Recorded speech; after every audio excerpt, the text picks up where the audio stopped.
good as Wan-Bissaka and Trent have been in the past, they're not the top three left right backs in the league at the moment.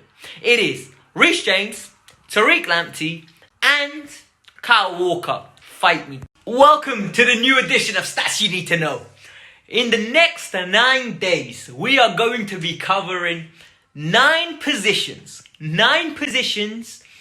Who are the top 3 players as of date of the Premier League in that position? Today, it's right backs. So welcome to the Kavkas You. I hope you enjoyed this series. I hope you subscribe and keep it interactive. It's as good as you make it. So you're going to help the brother out, alright? Hit the like button, subscribe to the channel, and it goes an absolute long way. Honestly, stuff like that just pushes my channel like ridiculously. More people get to see it, more traction, more interactions, and more debate, more violations in the comments. So you know what it is. Just do the thing, man. Help a brother out. Hit the like. Look, guys, I know this is unpopular. And I know Manchester United fans are going to jump on me. And I know Liverpool fans are going to talk nonsense. But Wan-Bissaka and Trent have not been good enough. These players been this season. And how much of an influence have they had on their team?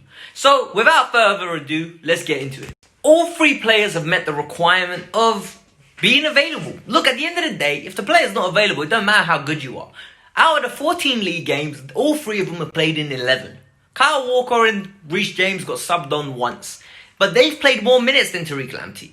Lamptey's nearly at 900 minutes, and Reece James and Kyle Walker have played nearly 1,000. And I'm not going to lie, they've been impactful 1,000. In regards to goals and assists, modern day fullbacks are potent in the attacking final third.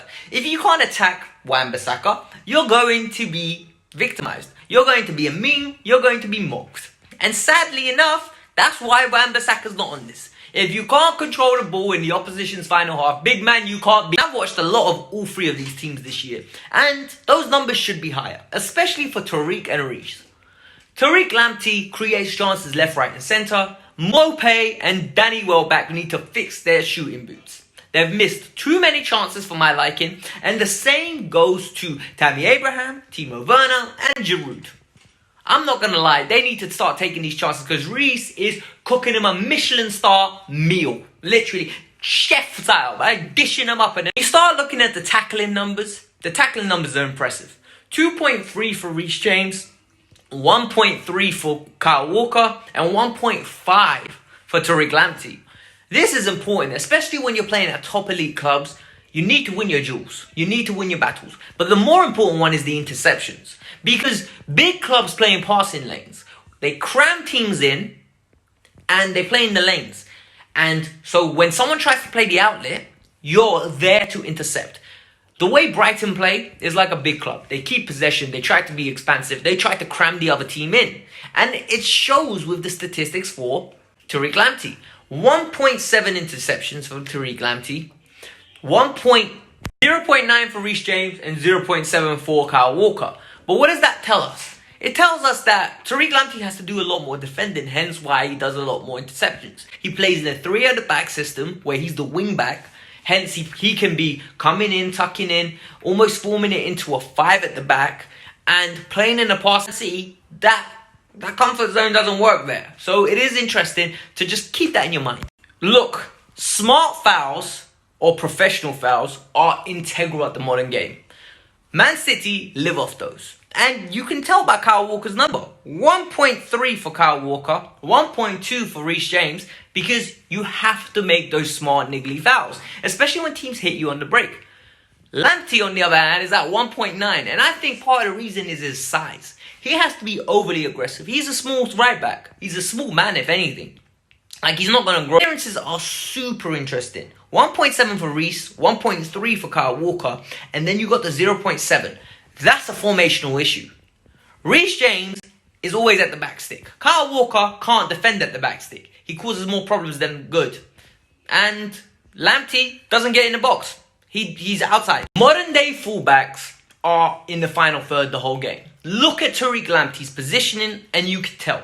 Look at Reece James. Look at Kyle Walker. All 3 of them. Trent.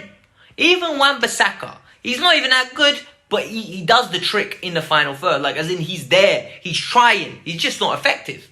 1.3 shots per goal. On goal, right? From Reece James. You get the 0.7 from Kyle Walker and 0.5 from Tariq Lamptey.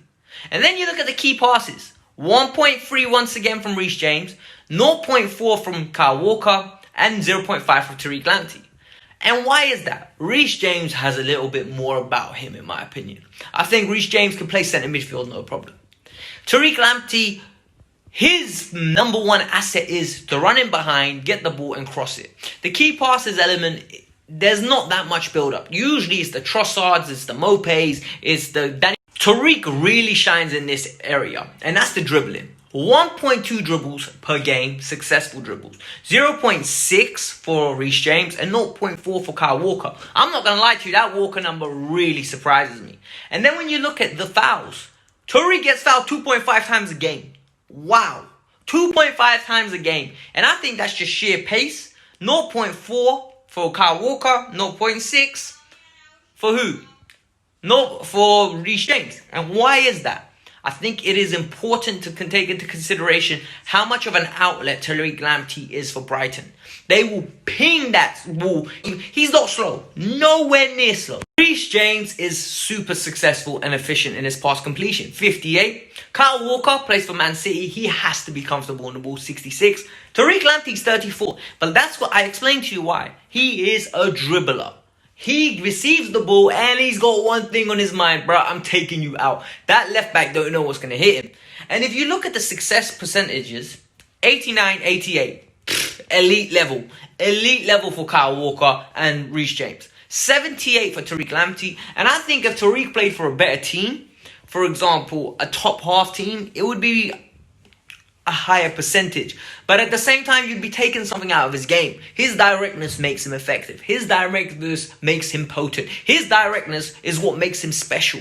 And I'm not going to lie to you. Now we're going to rank the three based on my opinion of how good they are. Let's go. Number 3, Kyle Walker. Whilst I think Kyle Walker is a very good player, I think he contains a lot of rash moments and a lot of stupid moments in his game. When Roy Keane called him an idiot, I don't think Roy Keane was exaggerating. In the sense that the way he plays football is erratic. He makes the same mistakes over and over again. But this season he's been very good, and that's why he is in the top 3. He's been very good at carrying the ball. He's been very good at covering for Diaz and Laporte when the ball goes over their head because they lack the pace. He's been very good on the ball in the final third at taking pot shots. And more importantly, I feel like he's become a leader in that team. He's almost the character of that team. He emphasizes what that team is. They need that British core and he orders it. And I think Pep respects that and Pep wants that in his team. So you know what, Kyle? 3rd best right back in the league. Tariq Lamptey is at number 2. Tariq Lamptey has been special, and I'm not going to exaggerate how special he is because there's no need to. This man is phenomenal. A man of his size should not be as effective and strong in a challenge. He is absolutely blistering quick and he uses it on both sides of the pitch. He can go forward, beat a man with ease, or he can recover, and he tackles people in challenges that you don't see. He's very comfortable on the ball, good in the final third, and he jumps in with a goal and assist every now and then. I think the sky is the limit and Brighton is not going to be his home for long. He's going to move on to bigger and better things. There have been rumours from Juventus and Bayern Munich, and I'm not going to lie to you, he might need to improve and move on. Reece James has been Chelsea's player of the year so far. I'm not exaggerating when I say that. Reece James has been fantastic. Defensively, this man has improved acres. Acres, I tell you. Reece James is so solid that players don't even try to go down the side anymore. They all go down Ben's side. Honestly, the only time he got ripped this year was in transition against Wolves. Against Wolves where Neto was blistering quick and we find out that there was a knee injury. That was the reason why he was going past him. And otherwise, final third, the delivery has been inch perfect. Those 2 assists should be like 8 by now. I'm not going to lie, the amount of chances Tammy, Werner and Giroud have been missing, it is insulting to the young man. They need to fix up ASAP because it's unacceptable. I'm not going to lie to you. But yeah, now I want to hear your opinion. Guys, this is day 1 of 9. I hope you guys will tune in. I hope you guys will enjoy. And now, keep it interactive. Tell your friends. Share it. Let your friends understand this. So, this is it. I hope you enjoyed it. I hope you liked it. And hit the like button and comment below. Peace out. I'm out. See you guys tomorrow.